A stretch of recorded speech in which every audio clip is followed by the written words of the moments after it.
बेटा, हमारा एक्सीडेंट हो गया है। मुझे ज़्यादा चोट नहीं आई, पर तेरी माँ की हालत गंभीर है। कुछ पैसों की ज़रूरत है और तेरी माँ को खून चढ़ाना है। 62 साल के माधव जी ने अपने बड़े बेटे से फ़ोन पर कहा, पापा, मैं बहुत व्यस्त हूँ, आजकल मेरा आना नहीं हो सकेगा। मुझे विदेश में नौकरी का पैकेज मिला है, तो उसी की तैयारी कर रहा हूँ। आपका भी तो यही सपना था ना, इसलिए हाथ भी तंग चल रहा है। पैसे की व्यवस्था कर लीजिए, मैं बाद में दे दूँगा। उनके बड़े बेटे इंजीनियर ने जवाब दिया। उन्होंने अपने दूसरे बेटे को फ़ोन किया तो उसने भी आने से मना कर दिया। उसने अपने ससुराल में शादी में जाना था। हाँ, इतना ज़रूर कहा कि पैसों की चिंता मत कीजिए, मैं भिजवा दूँगा। यह अलग बात है कि उसने कभी पैसे नहीं भिजवाए। उन्होंने बहुत मायूसी से फ़ोन रख दिया। अब उस नालायक को फ़ोन करके क्या फ़ायदा? जब ये दो लायक बेटे कुछ नहीं कर रहे तो नालायक क्या कर लेगा? उन्होंने सोचा कि बोझिल कदमों से अस्पताल में पत्नी के पास पहुँचे और कुर्सी पर ढेर हो गए। पुरानी बातें याद करने लगे। माधव राय जी स्कूल में शिक्षक थे। उनके 3 बेटे और 1 बेटी थी। बड़ा बेटा इंजीनियर, मंझला डॉक्टर था। दोनों की शादी बड़े घराने में हुई थी। दोनों अपनी पत्नियों के साथ अलग अलग शहरों में रहते थे। बेटी की शादी भी उन्होंने खूब धूमधाम से की थी। सबसे छोटा बेटा पढ़ाई में ध्यान नहीं लगा पाया था। 11वीं के बाद उसने पढ़ाई छोड़ दी और घर में ही रहने लगा।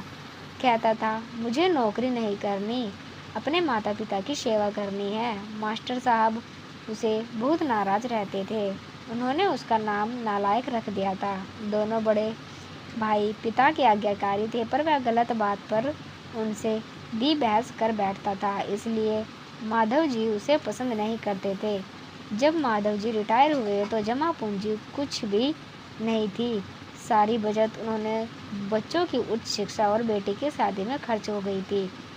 शहर में एक घर, थोड़ी ज़मीन और गांव में थोड़ी सी ज़मीन थी।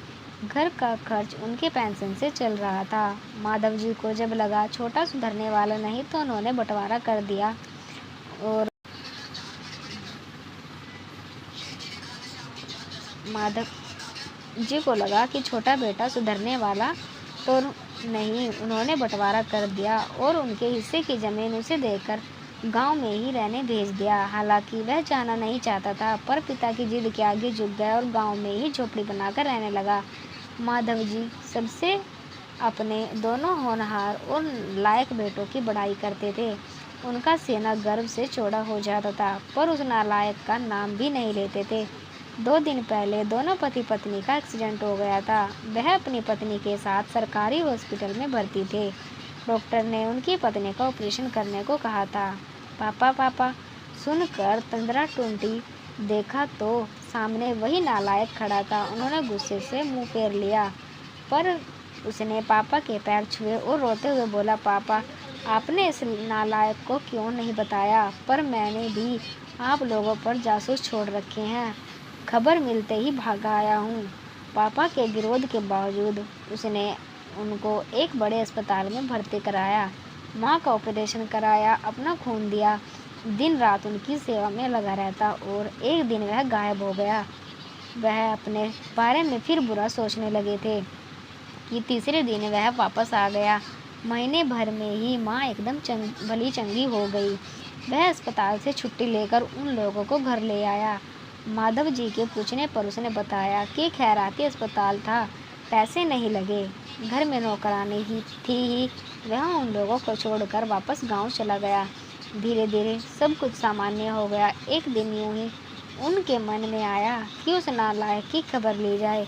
जब दोनों गांव में खेत पर पहुंचे तो झोपड़ी में ताला देखकर चौंके। उसके खेत में काम कर रहे आदमी से पूछा तो उसने कहा, यह खेत अब मेरे है।